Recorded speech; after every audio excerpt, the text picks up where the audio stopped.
Okay, it's 11 o'clock and I'm going to go ahead and get started. Welcome, everybody. Good morning and welcome to today's webinar. My name is Jim Danhauser. I'm a volunteer with the Cape Cod and Islands chapter of SCORE, and I wanted to cover just a few brief introductory items before I turn things over to our facilitator for today, my friend and colleague, Matt Stevens. You see listed on this slide the organizations that provide assistance to us in presenting this webinar.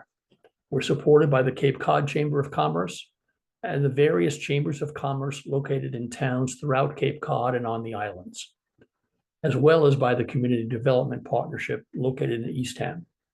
As always, we're very grateful to these organizations for their ongoing support of our educational efforts. For those of you who are not familiar with SCORE, we're a fully volunteer nonprofit organization and a resource partner of the U.S. Small Business Administration. SCORE's mission is to foster vibrant small business communities through mentoring and education. We've been doing this work since our founding in 1964 through educational opportunities like this webinar and by providing mentoring assistance to people who are in business or who are thinking about starting a business. We benefit from having over 50 volunteer mentors and subject matter experts working with us in our chapter here on Cape Cod, people who have a broad array of different business experience and expertise. And the same is true for all of the chapters throughout the Massachusetts, Rhode Island district. And we can connect you with SCORE volunteers throughout the country so we can find people who have the right experience to be of help to you. If you'd like to take advantage of that mentoring help, which is completely free and absolutely confidential, there's a couple of ways to proceed. You could go to the SCORE National website, which is www.score.org. Click on the Request a Mentor tab from the drop-down menu under the Find a Mentor tab, enter your zip code, and get going. Or you could do the same thing going to one of the local chapter websites for your geographic area.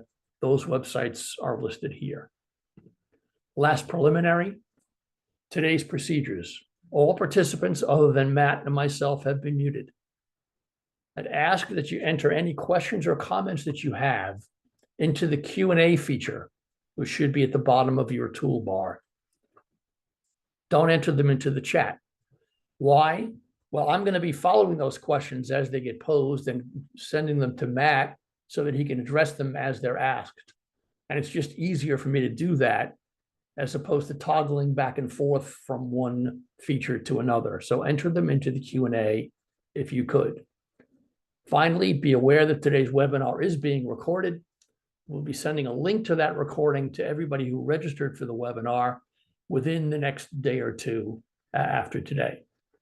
So with that, I'll turn things over to our facilitator for today, Matt Stevens. Matt, Thanks as always, Jim. Today we are going to be jumping into the basics of marketing and sales automation. And this is something that I want to keep as surface level as humanly possible, just because there's such a depth of content and understanding that really goes into this particular type of industry or business process. So with that being said, let's jump right into it. And I will be sharing my screen here in 1 second. All right. Jim, do you see this? Yes, I can. Awesome. So we're going to be going over automation, as I said. And one thing that I wanted to make abundantly clear is automation, if done correctly within your business, is legitimately a lifesaver. Automation and time savings kind of go hand in hand, right? And automating any processes within your small business, what you are doing is allowing yourself as well as your employees to get back to doing maybe higher priority things and avoiding mundane and repetitive tasks. That's the most important thing. We're not trying to replace any specific jobs. What we're trying to do is take the jobs that are currently active within your business and cut out those really repetitive and administrative tasks that are really just time sucks. So just going through it, a few of the benefits and a few of the costs of uh, time sucks in terms of administrative tasks. Lost productivity. Small business owners lose an average of 96 minutes or 8 hours per week. And 48% of employees struggle to find documents quickly, and more than 4 hours per week are used searching for files. Additionally, with software and integrations, which we'll get to, 80% of businesses struggle with application integrations, which leads to duplicate data entry, lost information, inefficiencies within the operations, and of course, costs. And poor system integration can result in up to $500,000 in annual revenue losses for 57% of small businesses. Not saying you're going to lose $500,000 from doing this, it's just up to. So most businesses are losing a certain amount of money per year because of improper integration and software challenges. And also, let's talk about downtime and revenue impact and cybersecurity risks. These are a little less pressing as the first slide, but if your business has a specific set of cybersecurity protocol, or if the data that you are utilizing within your business is important, here's some other things to keep in note. The average downtime cost for small business is $427 per minute. A 1 hour outage within your software tools can result in over $25,000 in lost revenue and recovery costs. And also 43% of cyber attacks target small businesses, and only 14% are prepared to defend themselves.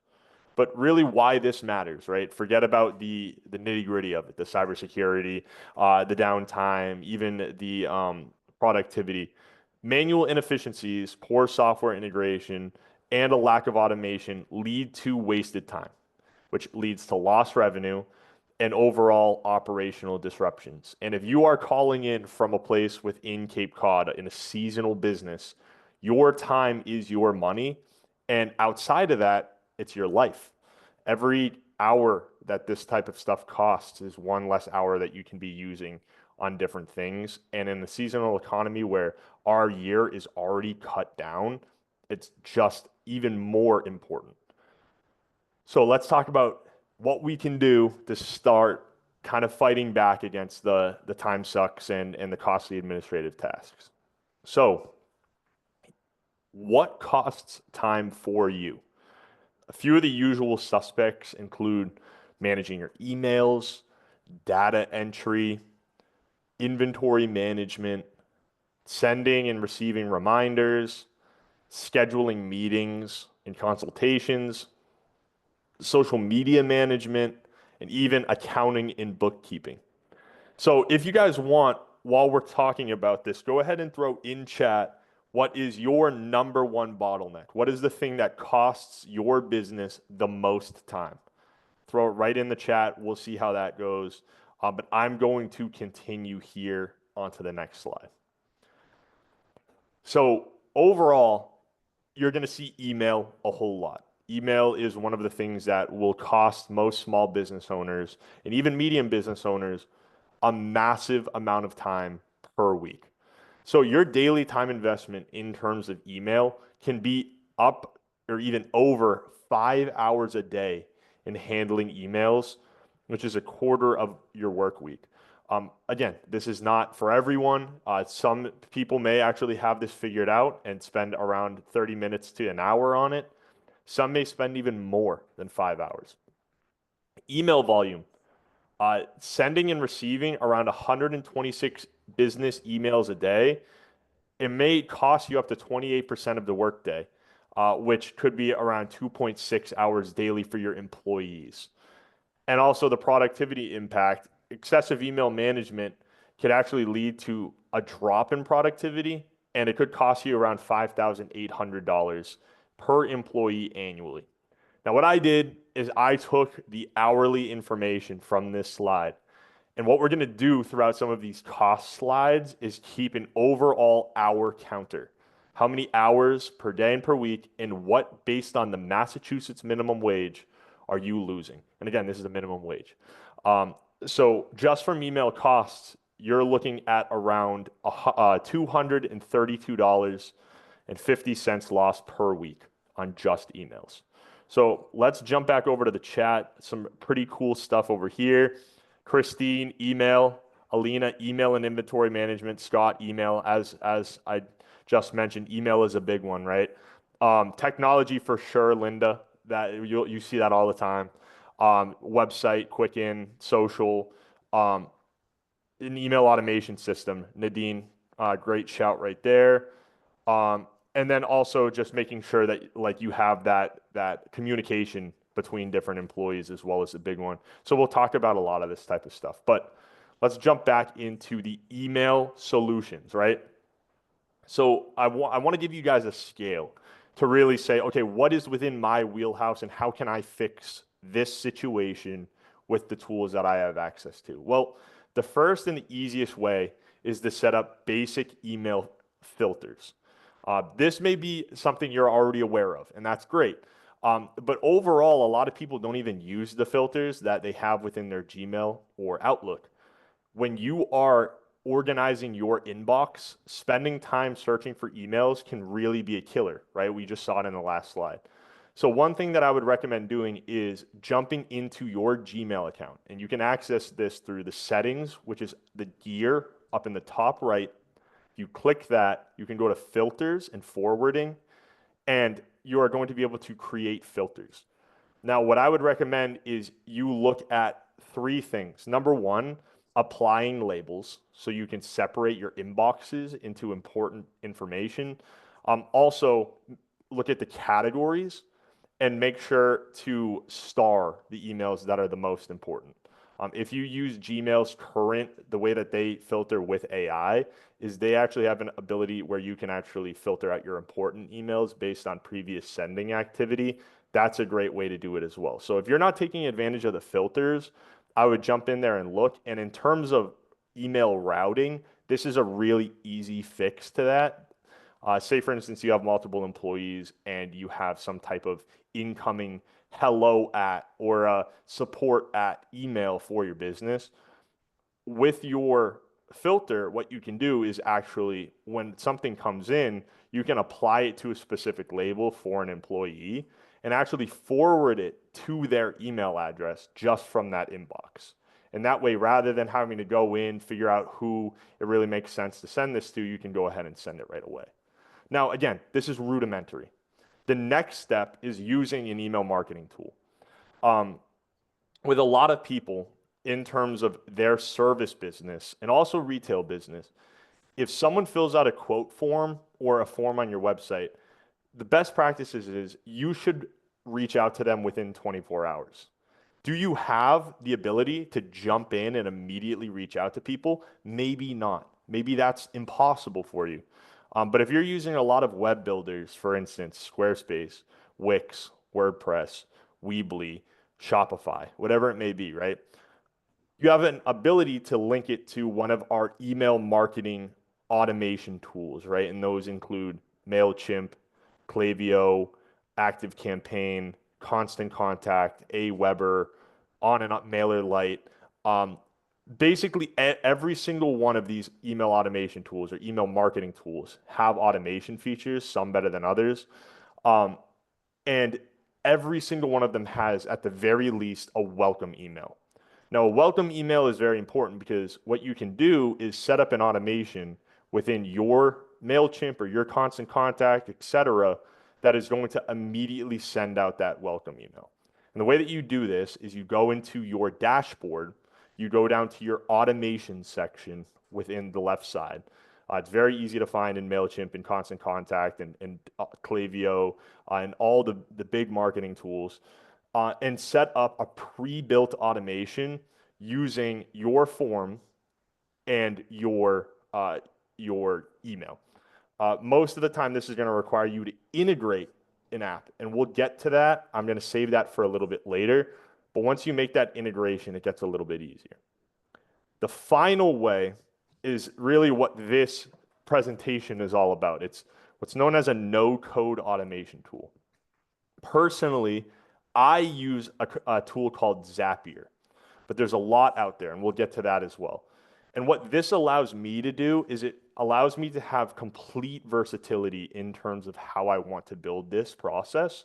So in this example right here, what I have built is as soon as I start an email, this AI is going to analyze the sentiment of that email and identify what particular person I should send this to, as well as what is it about.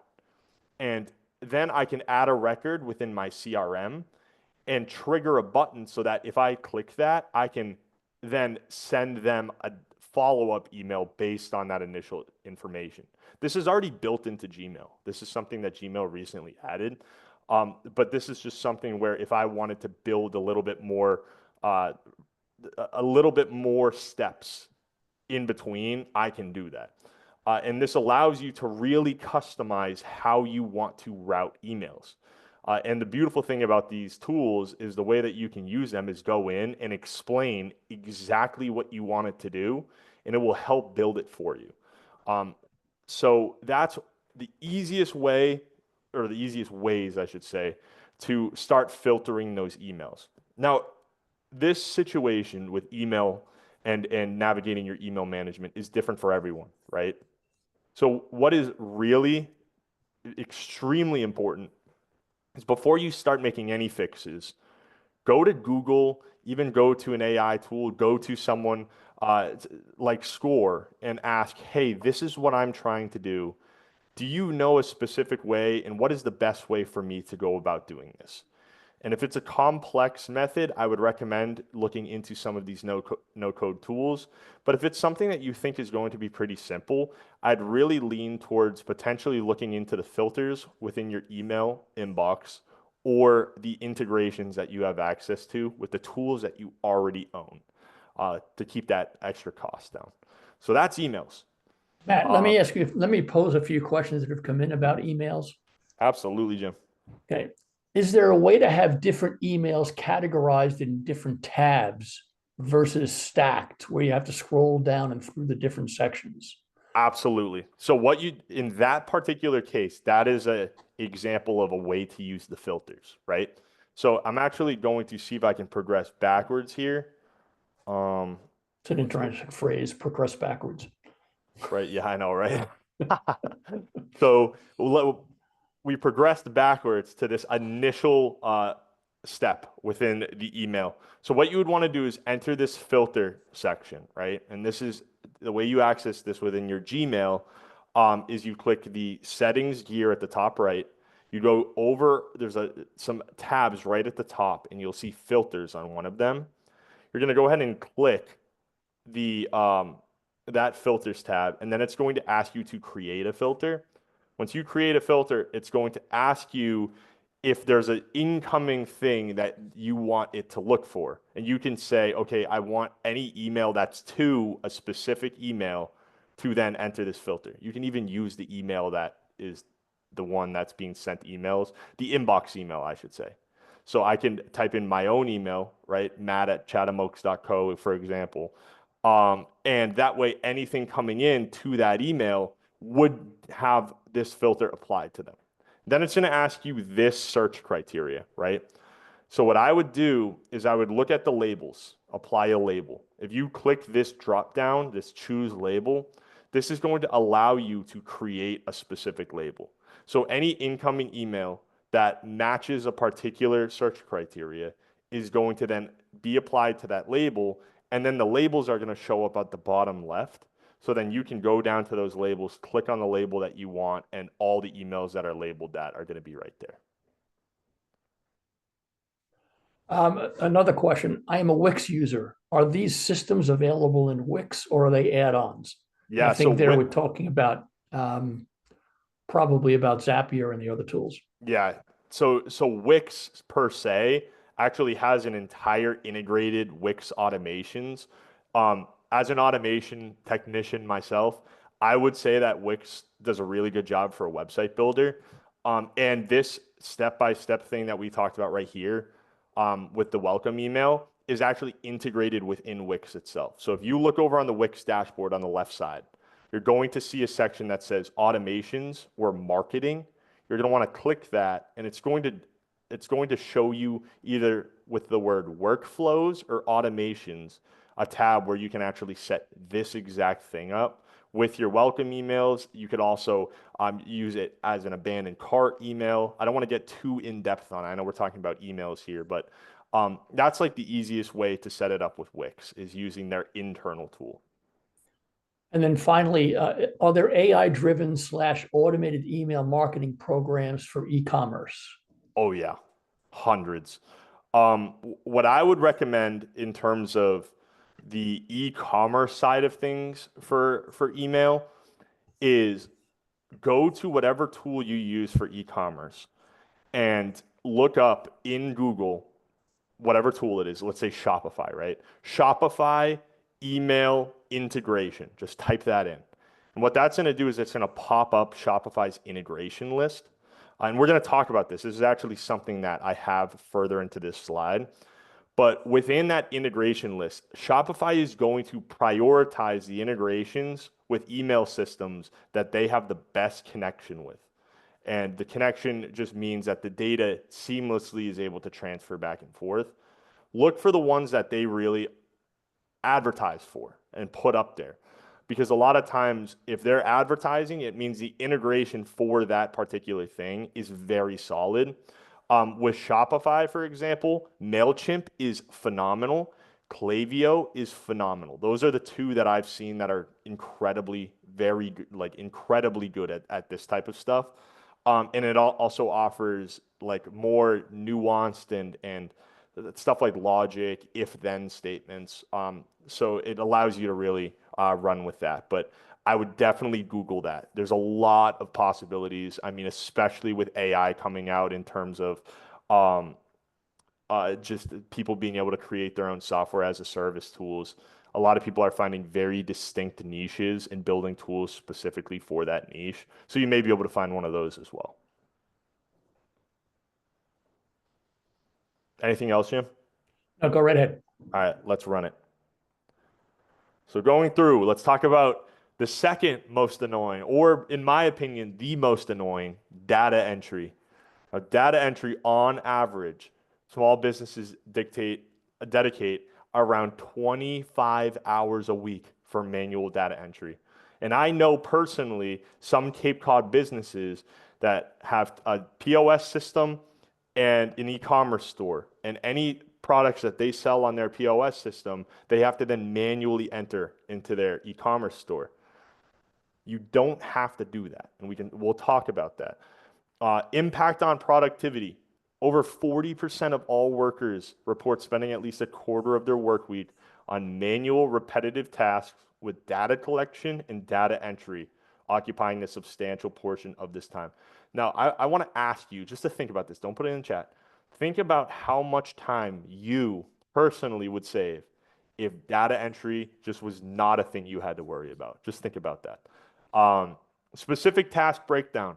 Small business owners spend 4.3 hours weekly on bookkeeping, 4.1 hours on invoicing, and 4.2 hours on expense tracking, and 4.2 hours on financial reporting.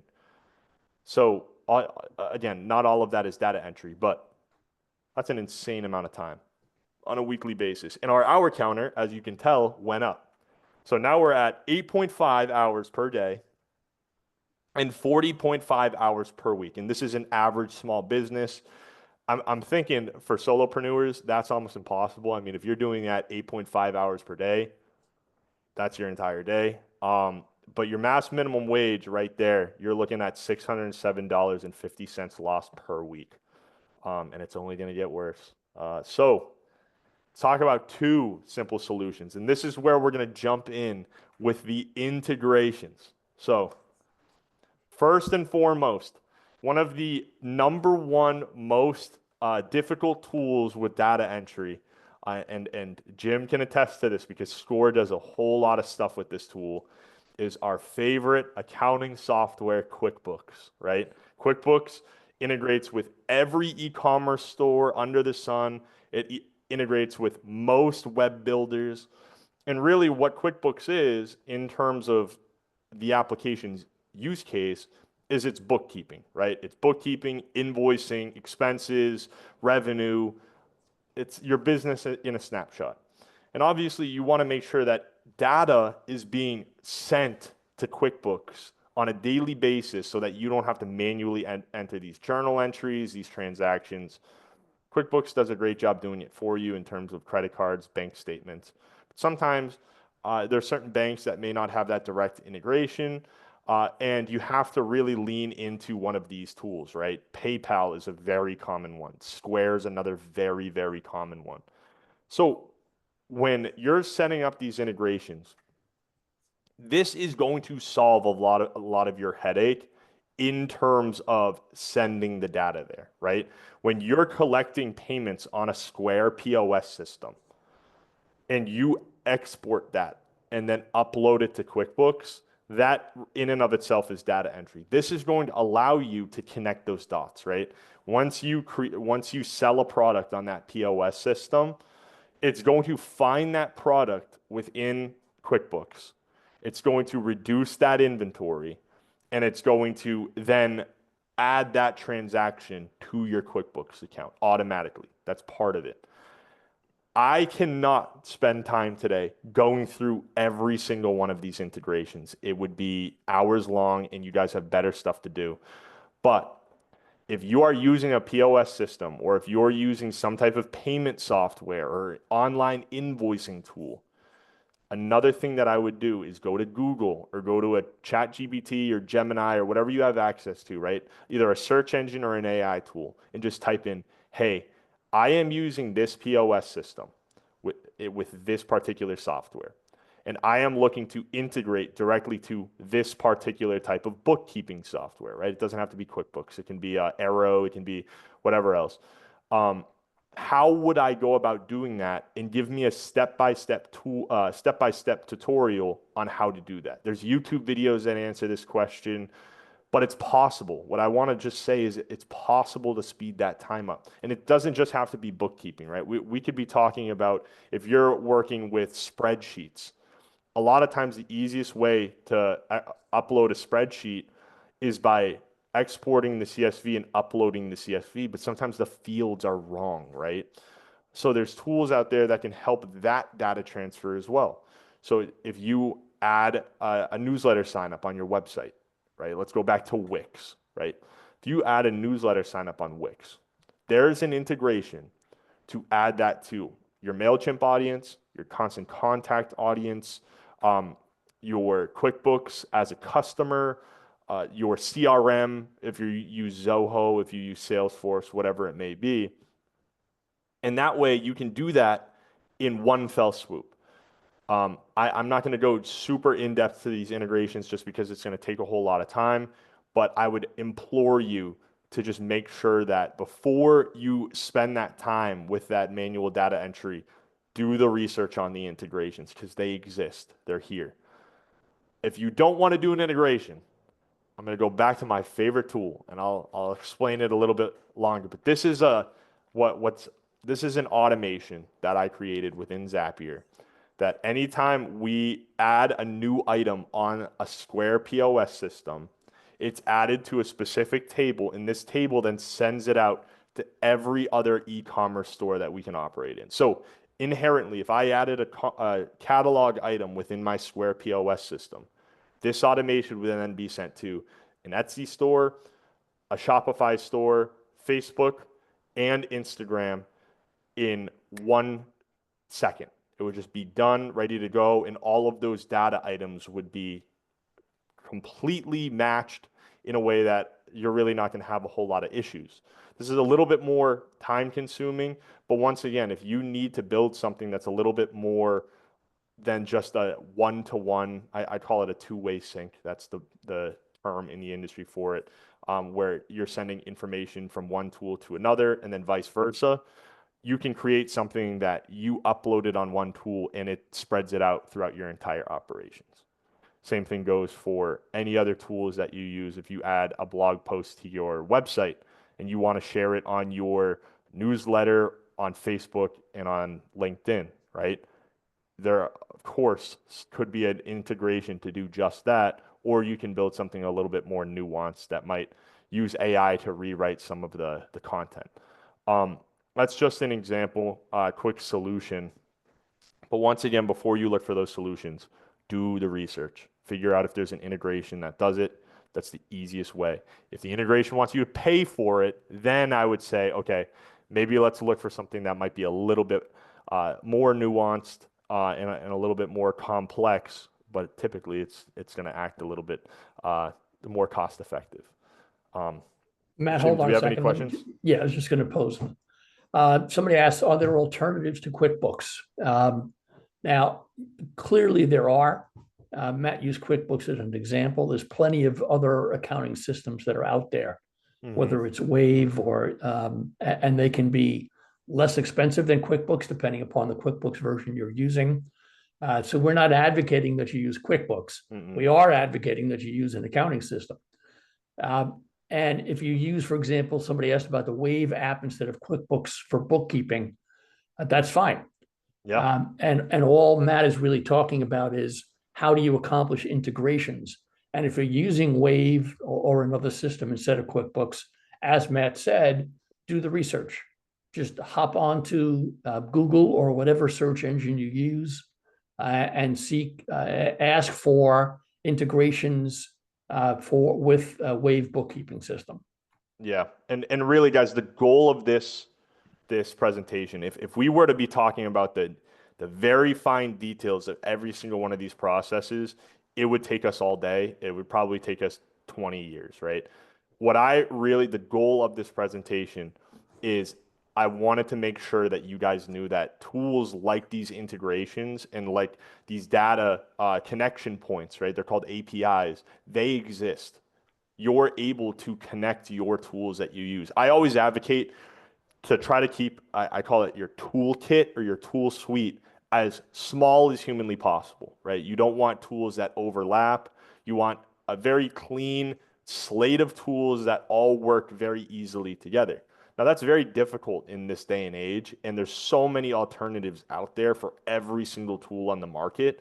Before you invest in any tool at all, do your research. How does this integrate with my other tools? If you're looking into an accounting software, okay, I have MailChimp and I have Shopify. How does this integrate with those other tools? Does it make sense? Oh, okay, this one doesn't integrate as well as this one. Maybe consider using this one, because what that's going to do is, although it may be a little bit more expensive, the integrations themselves are going to save you, as of right now. Oh, hold on one sec. As of right now, we'll just go to the next slide. That's a good transition. $817.05 a week if you integrate everything properly. So let's talk about, I don't even think I titled this slide. We're talking about reminder emails, right? Or reminders, right? And payments, receipts, invoices, that type of thing. That's another huge time suck in terms of business. Time spent chasing late payments, 14 hours per week handling late invoices, sending payment reminders, follow-up calls, reconciling accounts. This is the lifeblood of business. If you are not making money on your business unfortunately could be plateauing. So you need to make sure to have an efficient system that collects the payments on time, or if they are late, sending reminders for that. And impact on business operations, the time investment can equate to around 2 full work days per week just chasing down invoices or creating proposals. Right now, our hour counter, that's 11.5 hours per day and 54.5 hours per week for an average small business.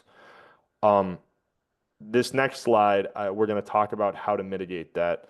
But one thing I wanted to show you, that right there, that's $40,875 year over year. I gave our hypothetical employee or business or whatever 2 weeks off throughout the year. So it would be 50 weeks at that particular week investment, 817 or not investment cost, 817.5. If you integrate those three things, right? fix your data entry problem, fix your email problem, and fix your reminder issue, you can save upwards of $40,000 a year. Your business might be a little bit different. It might be a little bit smaller. Your business could even be larger than that. Again, wide range. Every business is different. The bottom line, it's cost savings. So here's one simple solution to a reminder email. In my CRM, I custom built my entire CRM. I am not advocating for you to do that. There's a lot of great CRMs out there, great integrations. I can name a few right off the top of my head, but I don't want to pick favorites. Um, CRMs are made to integrate with other tools. That's what they are. Because with customer relationship management tools, right? You have to be able to send them emails. You have to be able to log invoices within your accounting tool. You have to be able to figure out where they're coming from in terms of ads or SEO efforts, or on your website.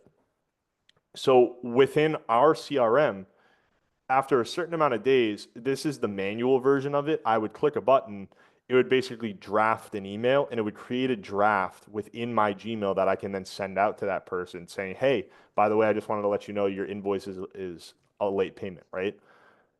But you can automate this too. Say two weeks have gone by since you sent your initial proposal.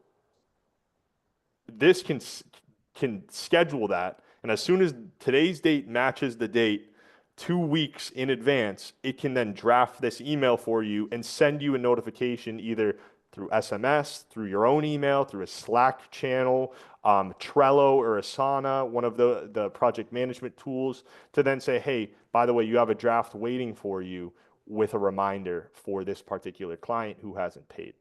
That alone allows you to not have to worry about, okay, I have to go back in and check all of my sent proposals to make sure that I'm up to date with all of these or that everyone has paid.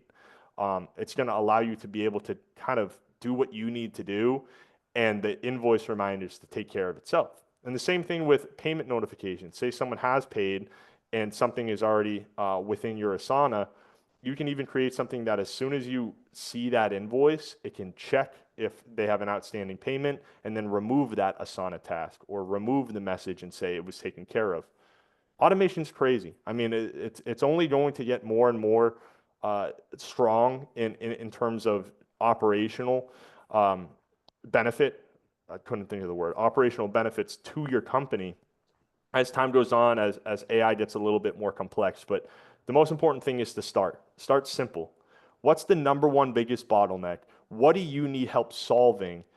And what tools should you look into to do that? And we talked about you can save upwards of 40,000.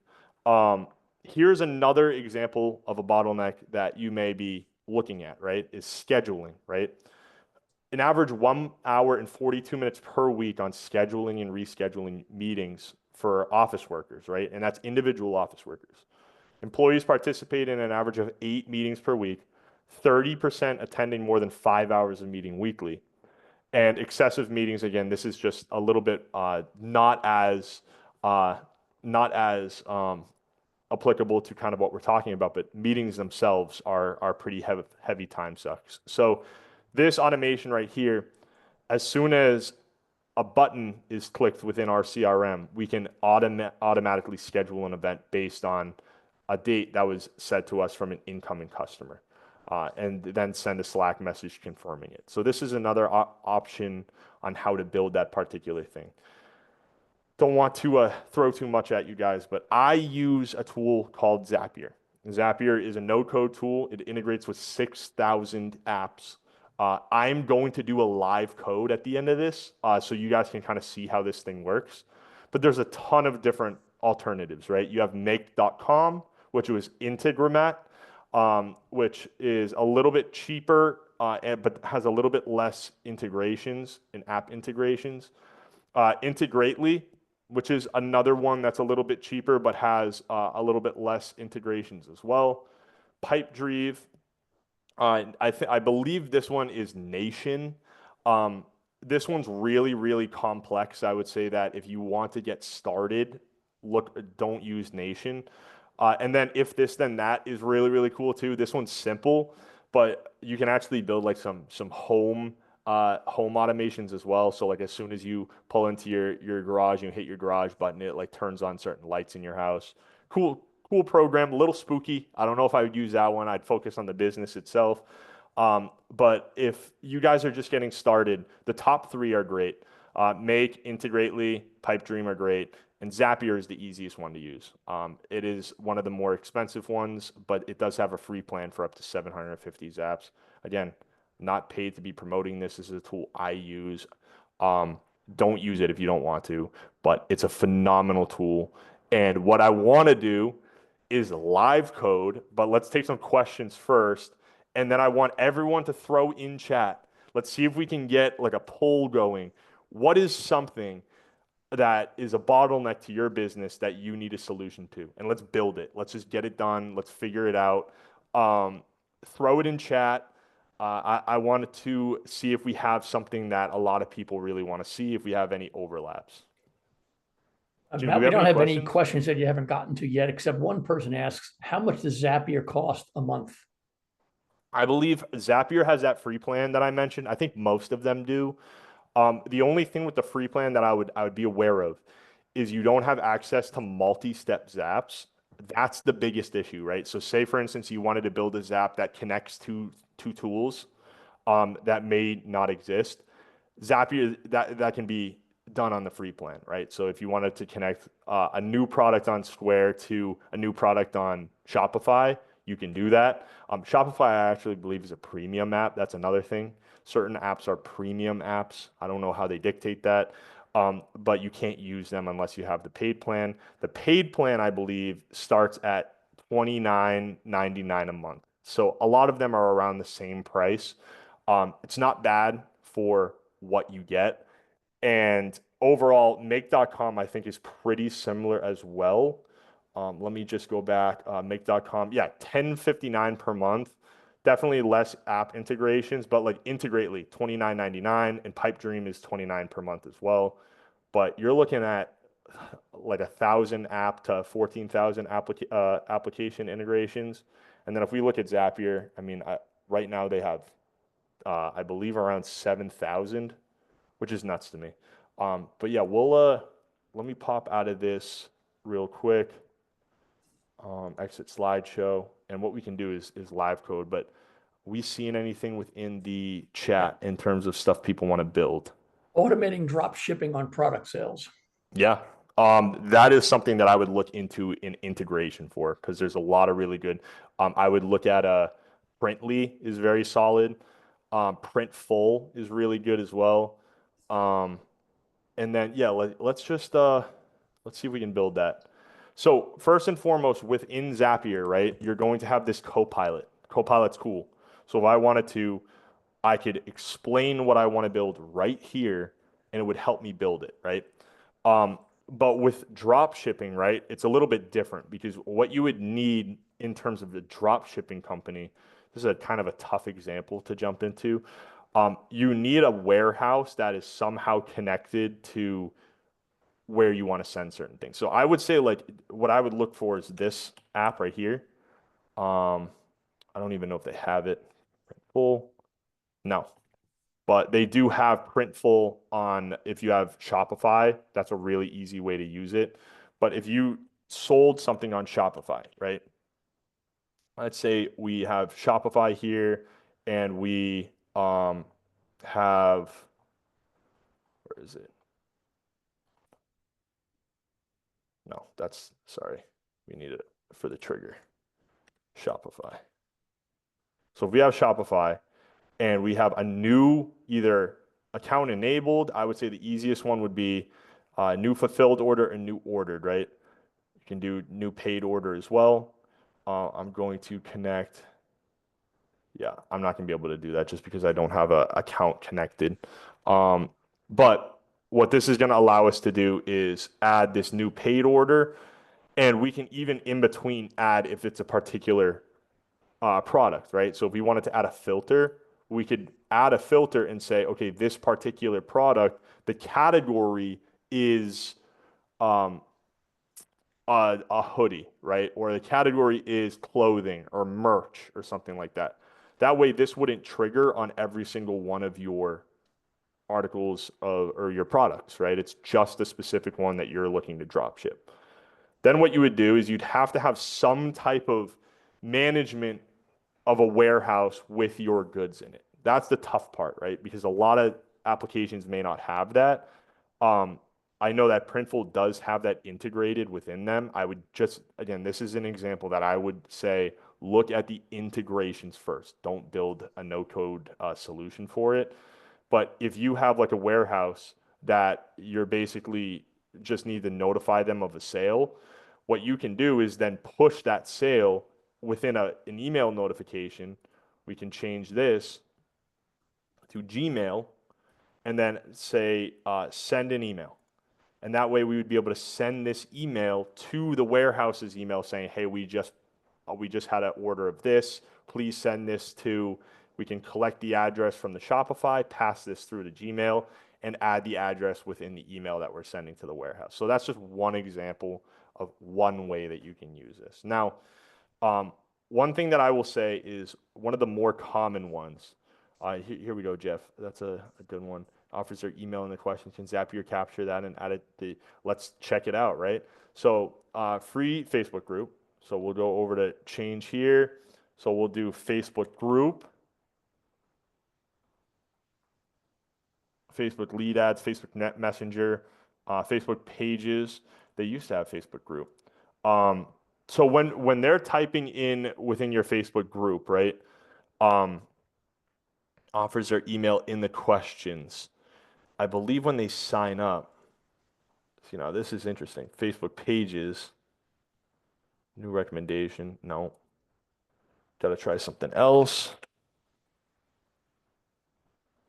You might have to collect it through lead ads or messenger, but they used to have groups. Let's see if there's actually one here. Groups. They have Google groups. No one uses those. Messenger conversions. Here we go. Yeah, so you would be able to do that. It's going to be a little bit more complex. However, what I would say in terms of Facebook, one thing I do want to check is ConvertKit, I believe, is within here. ConvertKit.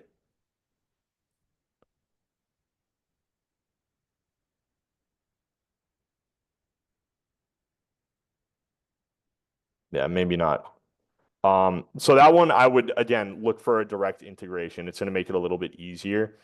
However, if you have some type of two that I wanted to show is if you have some type of like Wix form or like a form on your website, even like a Facebook lead ad, right?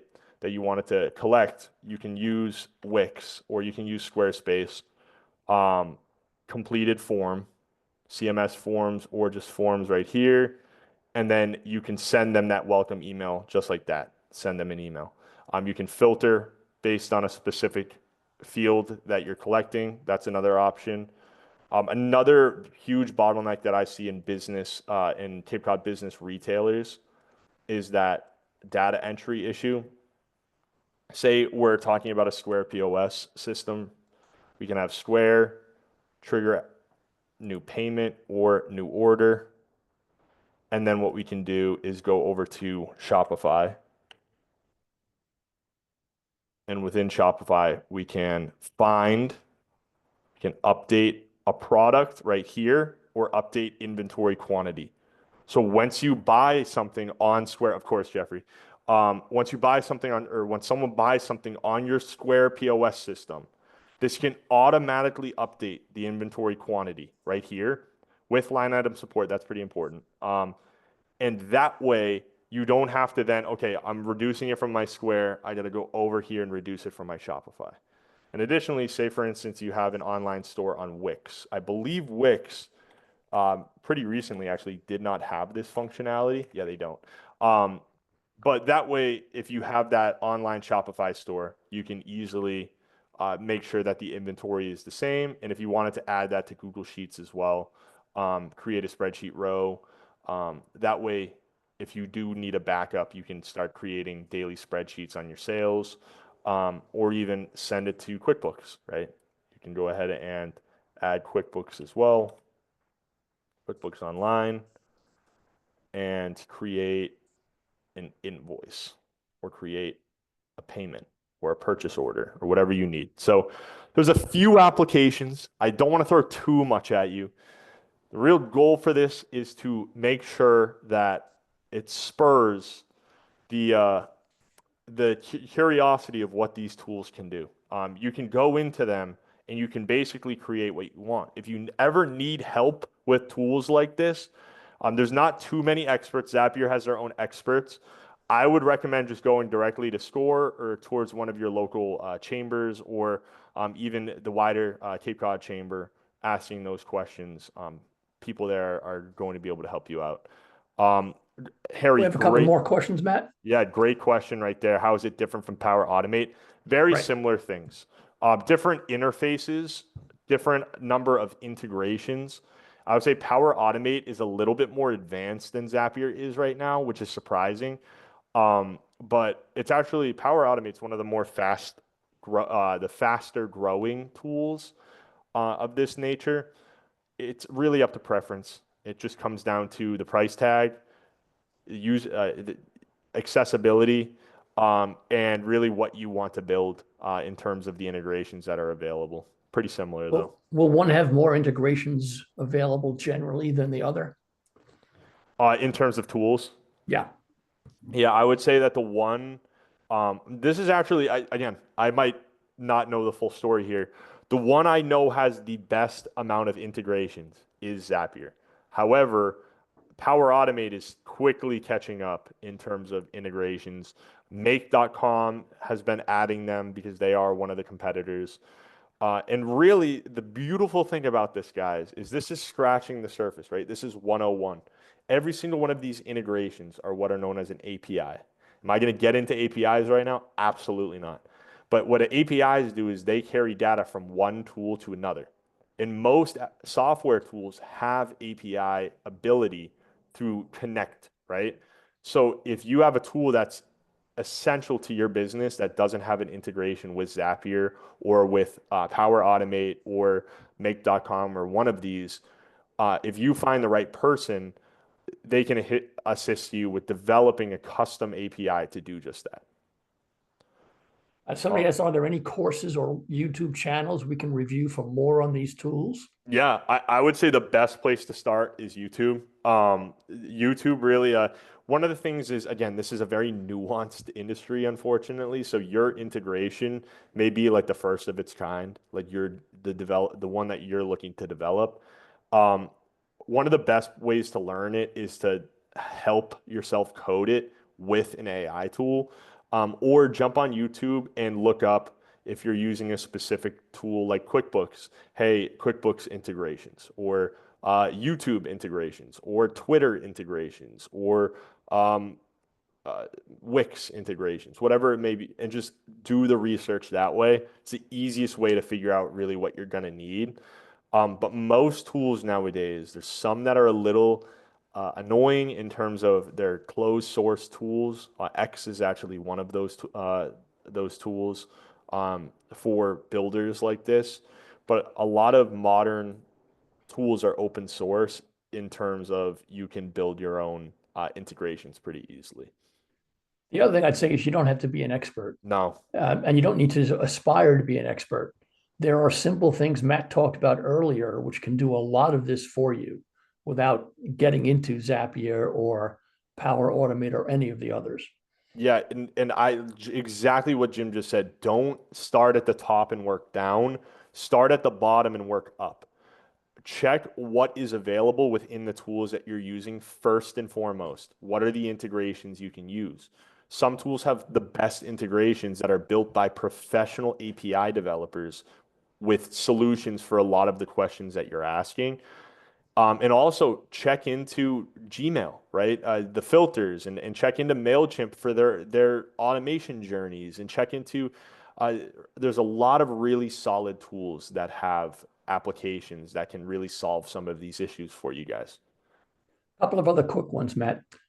So I know you're not a cybersecurity expert, but are there any concerns you have or things we can do to ensure that someone doesn't gain access to our Zapier account that gives a backdoor access to all these other services that we use.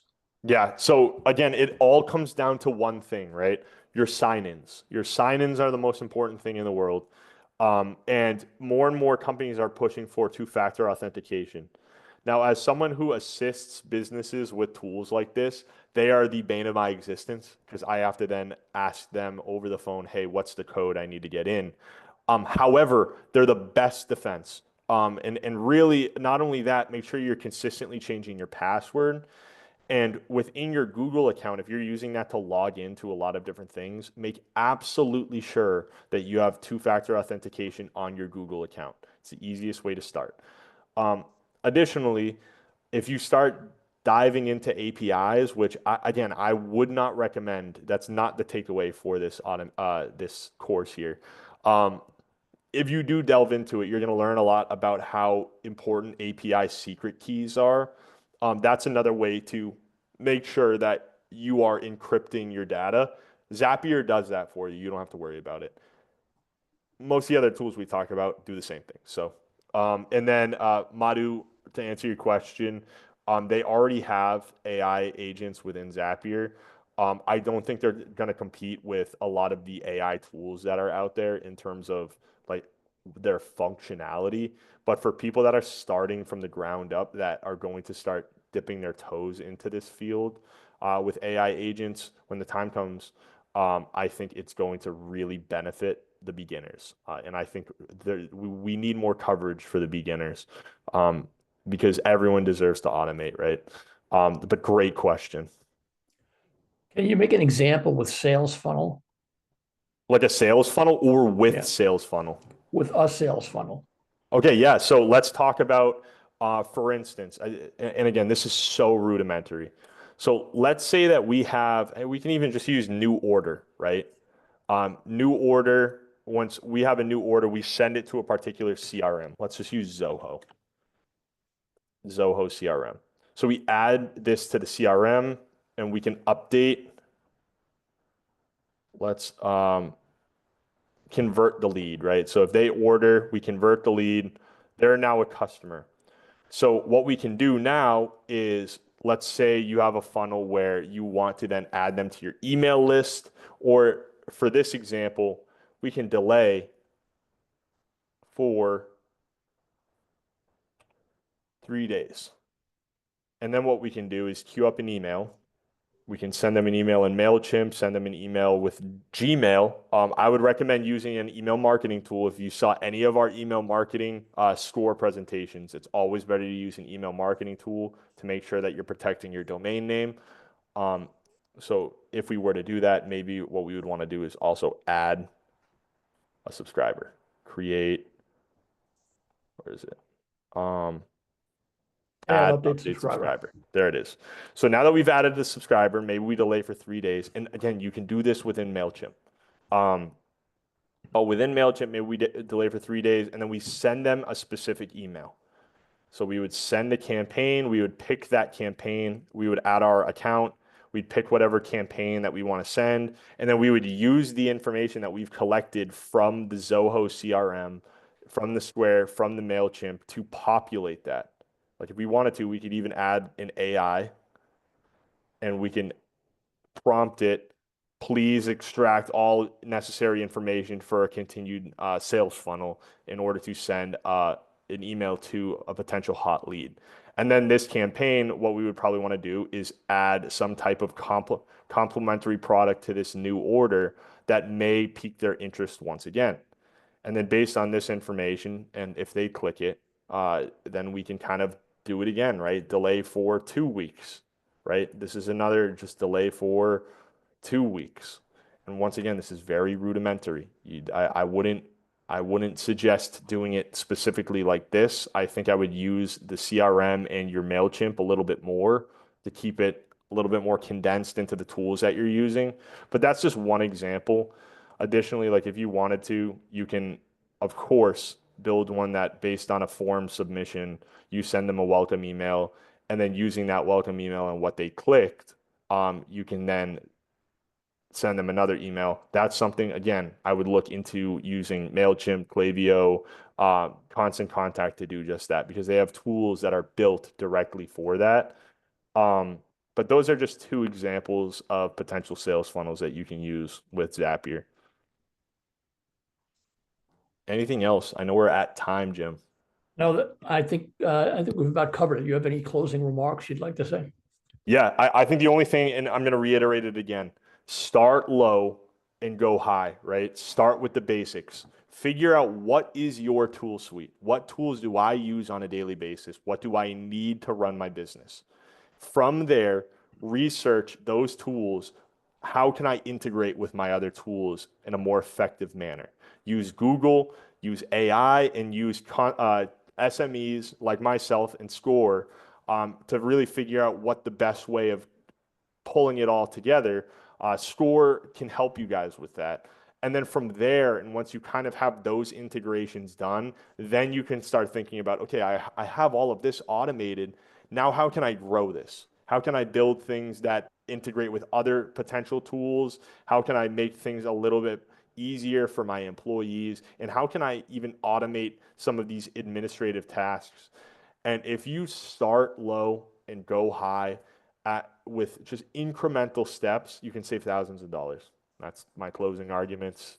That's about it. And I would only add that if you never get to the high steps, you will still have saved yourself a lot of headache and trouble if you do the basic automation within your QuickBooks and your email. It'll save an enormous amount of time and headache for you. Absolutely. And if you need any help, you know where to find. Just reach out to Score.